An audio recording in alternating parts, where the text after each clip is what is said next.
I want to go to General Keith Kellogg, retired three-star Army general. He's also the co-chairman of the Center for American Security at the America First Policy Institute. Sir, good to have you back with us. Thank you. Vince, thanks for having me. Good to be with you. All right, so American warships on the move. I imagine any country seeing warships arrive would derive a message from that. Yeah, anytime you put a carrier strike battle group, into waters like on the Eastern Mediterranean, it's pretty significant because just not the firepower it has like on airplanes from the carrier, but the fact is, when you look at this on the Ford strike group specifically, it's got 5 guided missile cruisers/destroyers. That means it's got about 400 Tomahawk land attack missiles on board, which are pretty good and pretty impressive. Pretty impressive in its lethality if they want to use it. And honestly, Vince, I think there's 2 reasons why it's there. It's one, it's a deterrence to tell people in the region, to include Iran, who don't get involved with this because we're out there and we can reach you from a long distance. And secondly, it's there to support. If we have to go after and try to find those 14 Americans that are now being held hostage with our Joint Special Operations Command, either SEAL Team 6 or the Delta Force, they're going to be there to provide some type of military support if that's needed.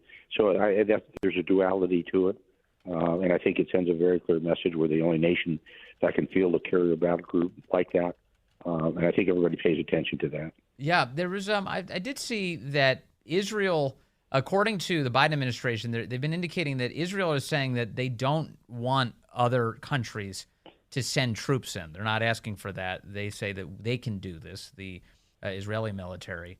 Would that, in your view, preclude our special operations guys going in there for American hostage rescues? No, I think there's a duality to this, Vince. Is one, they're saying don't get involved. We don't need your troops, and they never have. By the way, they've never said we want American troops on the ground. But to me, if you're the president of the United States, I don't care what any government says. If there are American citizens involved, we will use our forces if necessary to get those people out and rescue them if needed. And there is a Joint Special Operations Command and control element on the ground now in Israel, coordinating closely with the Israelis. But we don't need to ask anybody's permission to rescue an American. We'll go do it if we have to. And I think they recognize that. I've had the opportunity to train with Israeli Special Operations Forces and their special units for a long time. Years ago when I commanded special operations in Europe, they understand what we're going to do, and they kind of back away and say, okay, over to you. They understand the power we can bring to it. So I wouldn't worry about that. I wouldn't be asking anybody's permission. I don't care if it was Switzerland. I don't care if it's Israel. We'll go get Americans as we should when needed and as needed. There are plenty of reports now in every outlet that Israel is now assembling IDF reservists on the border with Gaza to prepare them for a ground assault into the region to go after these terrorists. The numbers that we heard earlier this week was that Israel was mobilizing some 300,000 reservists. Can you give us a sense of your view of this pending military operation and what we will be seeing in the days to come? Yeah, I would tell the American public, you better steel yourself for some horrific scenes that you're going to see. And frankly, remember, this thing was started by Hamas when they did the incursion into Israel and attacked those settlements and killed those women, children, and men, some of them in a horrific fashion. And I would just tell everybody, understand that it's not going to be pretty what you're going to see. I don't think to a large degree they're going to put a large amount of forces. They're going to be very selective what they do. I will tell you the worst place that a military wants to fight is in a city, and especially if the city's been rubblized to any degree, because it eats troops up. What I mean by eats troops up, the amount of troops that you need to put on the ground is really, really pretty significant. And they don't want to go there. They don't want to have to do that. Yes. The Israeli military is not that large when you think about it. And I'll remind you that, when you go back to World War II with Stalingrad, that ate up about 800,000 German troops. And I see what they're doing in Gaza, which is basically the reduction of the city. Not unusual. We did it in the Civil War when Grant sent Sherman to the sea and they burned the city of Atlanta. And we did it in World War II with Dresden when we firebombed it, and also Nagasaki and Hiroshima. It's not going to be pretty. Yes. And you're just going to sit back and watch it. Additionally, I was talking to, my father is a Marine, retired, and we were talking about in the early 2000s, of course, you had the battles of Fallujah where you had soldiers and Marines going block by block in this urban environment, and it was some of the roughest fighting of the entire war there in Iraq. And my guess is that Israel is going to draw some lessons from all of this as they try and get into Gaza City and root out these terrorists. Yeah, this is just, they're going to have to be very, very selective and discreet about how they attack it. And by the way, remember, the Israelis probably are not exceptionally well trained in urban warfare because they haven't had to do it until the last time they did it when the north into Lebanon. And it takes a real special quality of fighting to fight in cities. I think they'd prefer to back off and use rockets and bombs to do it, to take out as needed Hamas leadership, because it's just a tough fight. And I think they can do it. I think what you're going to see is a lot of destruction of the city of Gaza and try to force them back. They actually drive the civilians in towards Egypt if they want to, but it's going to be brutal. And I'm just absolutely convinced they don't want to have to go in on the ground, because when I was a commander years ago on the invasion of Panama, we had to go into Cologne on the Atlantic side, and I only had a brigade at the time, and it ate up a brigade. I mean, it just absorbs troops, and you just don't want to have to do it. So they're going to do something different, but I think they're going to be very discreet about it. You're not going to see what I'd call a massive invasion of the Israelis going into Gaza. If they do, it's the results are going to be horrific. They can't afford to take the casualties. When you look at the amount of people they lost, let's just say 1,000 right now on the attack last Saturday, there's an equivalence there. If this was the United States, that would have been roughly 23,000 American citizens killed. And, they can't afford to lose that many ground troops, and especially if they have to look to the north as well, because they've got Hezbollah up there in the north, and they don't want to have to fight a two-front war unless absolutely necessary. They've done it before, but it's not easy, and I think they want to focus in on Gaza right now. Yes. So right now, this intervening time between the terrorist attack and the big response from the IDF going into the Gaza Strip, there must be an immense amount of preparation going on right now, surveillance of the battlefield and assessing how exactly they're going to take it. Oh, yeah. I mean, but part of that is the intelligence prep of the battlefield. But that's something we've always done. It's what they do, too, as a first-rate military. And you have to do that. They'll do drones, they'll do overhead, they'll do satellite technology.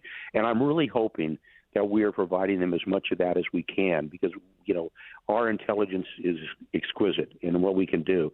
And they're going to have to do that to map it out. This is one of those things I think you're going to have to go back and look at the end of this thing is, how did they not pick up on this? And I think what they did, my belief is, they went back to the old rudimentary way we used to do things.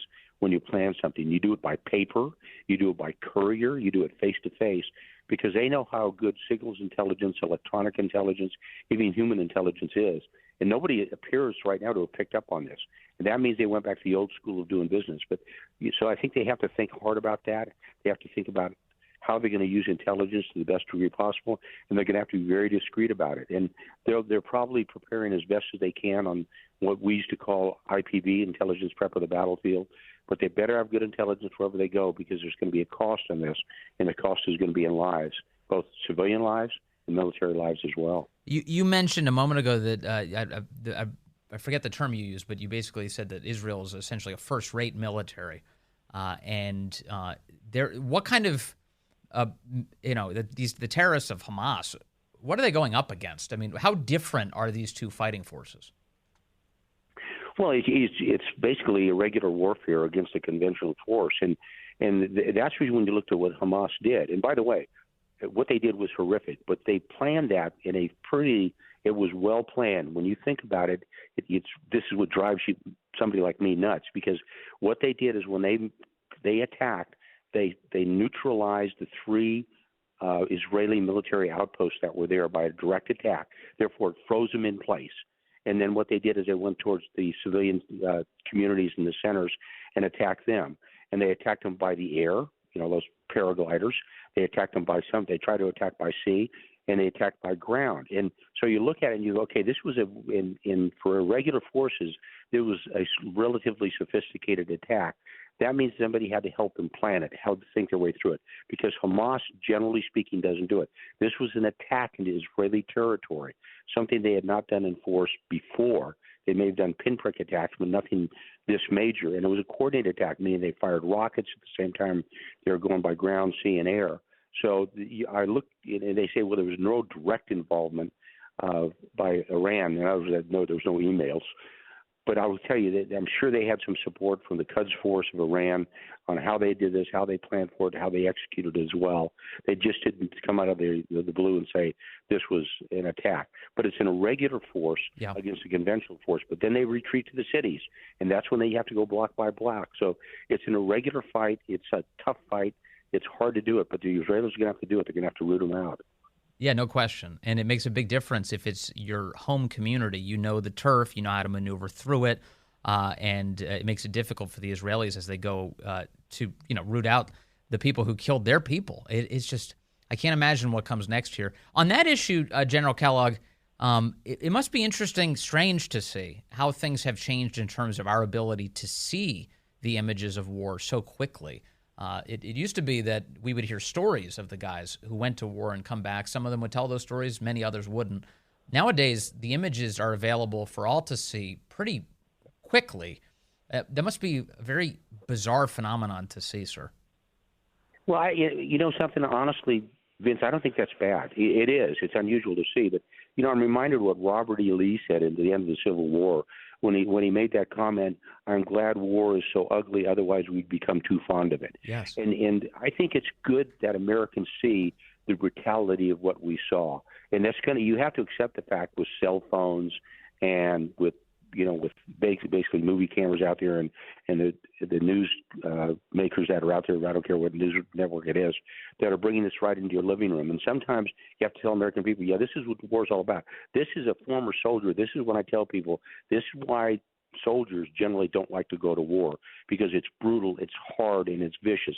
And some of those scenes we're seeing, Vince, are absolutely horrific when you see what they've done to the young children and what they did to the women. But that's what war is all about, and it's ugly, and you shouldn't have to go there. But once you're engaged in it, you have to complete the action. You have to fight to the finish to do it, and they will. So there's a good part of it, and there's a bad part. The bad part is seeing what's happening, but the good party comes back and say, okay, when you commit a nation to war, when you fight, this is what it looks like, and you better steel yourself to it, because this is going to look like the end game, what's happening. So, and you're not going to get away from this, because everybody seems to have a cell phone right now, and you're going to see images like this coming out.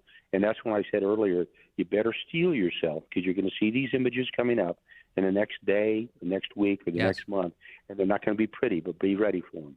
General Kellogg, finally, and this may deserve a much longer conversation. So, if you can keep it brief, feel free, whatever you'd like to do. But I think one of the things that everyone's sort of on guard for is what comes next. So, not just, of course, Israel fighting back against the terrorists of Hamas, but whether or not this escalates into something much bigger and much uglier that involves a lot more countries, to include the United States.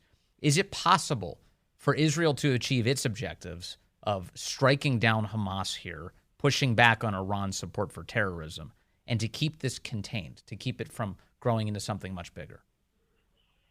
Yeah, I think it is, Vince. I think they can do it. I mean, that's the reason why, again, the Forward Carrier Strike Group is there to remind everybody that potentially, that we could get involved in a larger scale. And the fact that the amount of civilians killed, there were Germans killed, there were Brits killed, there were French killed. This has kind of brought the world together. It's kind of telling everybody, knock it off now, and they're going to get involved now. People make mistakes, and people do dumb things, and people can have something like that happening, and there be an escalation. And escalation sometimes causes more problems. But I think that whole messaging out there, that I think this time everybody realizes how serious it is, and they're ready for it. I think we're ready for an escalation. I think the only escalation that would come would be from the north with Hezbollah, and that'd be Iranian supported. But this is when you tell Iran to knock it off, because they're the only primary actor in the region that can really affect that. The Syrians are obviously want to be involved as well, but Assad's got his own problems right now. And I'd remind Turkey to kind of back off as well as a NATO friend, just to keep your mouth shut. But I think they can contain it right now, as long as nobody else gets involved. But I think it's good that the nations of the world say to everybody else, stay out of this, let the Israelis handle it. Well, we're in full support of Israel to finish this job. All right. General Keith Kellogg, really always appreciate your time and analysis, sir. Please have a good weekend. Thank you very much.